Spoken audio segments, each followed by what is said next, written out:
राम लक्ष्मण इसी क्रम में जब वे अत्रि मुनि के आश्रम में पहुंचे और जैसे ही मुनिश्री को प्रभु के आगमन की जानकारी हुई तो खुशी में आश्रम के द्वार की ओर दौड़ने लगे। महामुनि को दौड़ते हुए आते देख प्रभु भी बड़े बड़े पग भरते हुए उनके नजदीक पहुंचे। जैसे ही प्रभु ने उन्हें दंडवत प्रणाम किया, मुनि ने उन्हें उठाकर हृदय से लगा लिया और प्रेम के आंसू बह निकले। इन आंसुओं से दोनों भाई राम व लक्ष्मण नहा से गए। ऑल्सो रीड शिवलिंग पर जल चढ़ाना कब अशुभ माना जाता है, यहाँ जाने वजह। अत्रि मुनि ने श्री राम को बताया गुणों की खान श्री राम को माता जानकी और लक्ष्मण जी के साथ मुनि निहारते ही रहे। फिर वे उन्हें आदर पूर्वक अपने आश्रम के भीतर ले गए। पूजन करने के बाद मुनि जी ने उन्हें खाने के लिए मूल और फल दिए। आसन पर विराजमान प्रभु को देख मुनिश्रेष्ठ हाथ जोड़कर उनकी स्तुति करते हुए बोले, हे भक्तवत्सल, हे कृपालु, हे कोमल स्वभाव वाले, मैं आपको नमस्कार करता हूँ। आप नितांत सुंदर श्याम आवागम रूपी सागर को मथने के लिए मंदराचल रूप फूले हुए कमल के समान नेत्रों वाले मद आदि दोषों को छुड़ाने वाले हैं। मुनि ने आगे कहा कि आप तरकस और धनुष बाण धारण करने वाले तीनों लोकों के स्वामी हैं। आप महादेव जी के धनुष को तोड़ने वाले, मुनिराजों और संतों को आनंद देने वाले तथा देवताओं के शत्रु असुरों के समूह का नाश करने वाले हैं। अत्रि मुनि ने कई प्रकार से उनकी प्रशंसा करते हुए आग्रह किया कि वे अपने चरण कमलों की भक्ति प्रदान करें।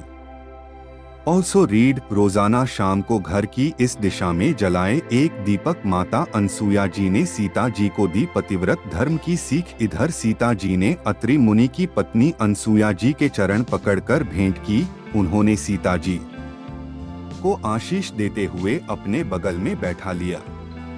इसके बाद उन्होंने स्त्री धर्म का उपदेश देते हुए कहा, हे राजकुमारी, माता पिता भाई सभी हित करने वाले होते हैं, किंतु ये सब एक सीमा तक ही सुख देते हैं। हे जानकी, पति तो असीम सुख देने वाला होता है।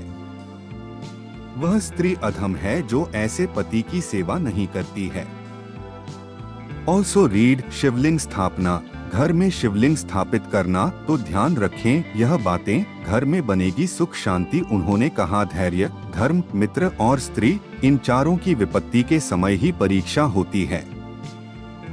उन्होंने कहा कि वृद्ध, रोगी, मूर्ख, निर्धन, नेत्रहीन, बहरा, क्रोधी और अत्यंत ही दीन पति का अपमान करने से स्त्री यमपुर में भांति भांति के दुख पाती है। माता अनसुया ने कहा, स्त्री के लिए एक ही व्रत, नियम और धर्म है कि वह शरीर, वचन और मन से पति के चरणों में प्रेम करे। उन्होंने स्त्री के धर्म की व्याख्या करते हुए कहा कि वह नारी श्रेष्ठ है जो अपने पति के अलावा पराये पुरुष को स्वप्न में भी नहीं देखती। दूसरी पतिव्रता वे हैं जो पराये पुरुष को अपने भाई, पिता या पुत्र के समान देखती हैं। तीसरी वे हैं जो अपने पति को धोखा देकर पराये पति से प्रेम करती हैं, वह तो घोर नरक में पड़ी रहती हैं। चौथी वे होती हैं जो पति के प्रतिकूल चलती हैं। पतिव्रत धर्म के कारण ही तुलसी जी पवित्र हैं।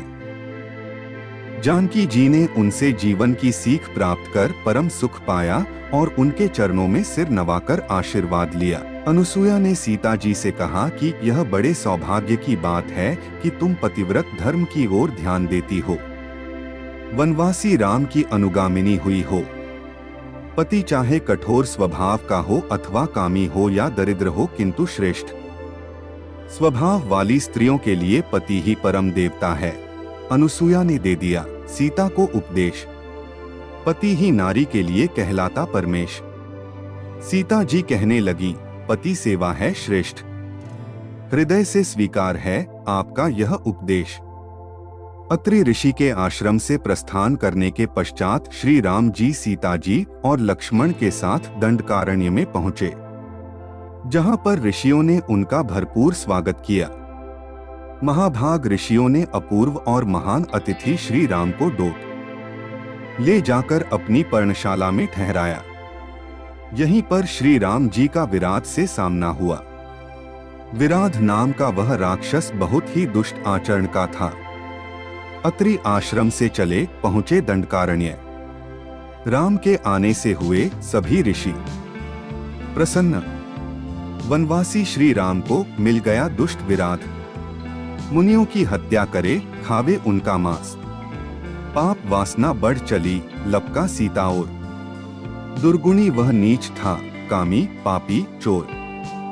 देख नीच की नीचता, राम को आया क्रोध।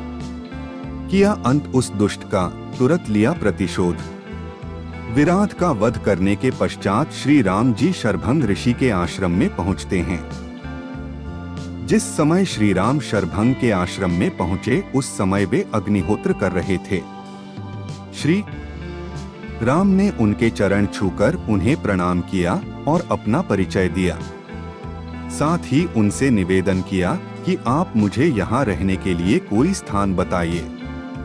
श्री राम के ऐसा कहने पर शरभंग ने कहा कि महातेजस्वी धर्मात्मा सुतीक्ष्ण नामक एक ऋषि इस वन में रहते हैं। आप उनके पास जाइए, वह आपके कल्याण के लिए स्थान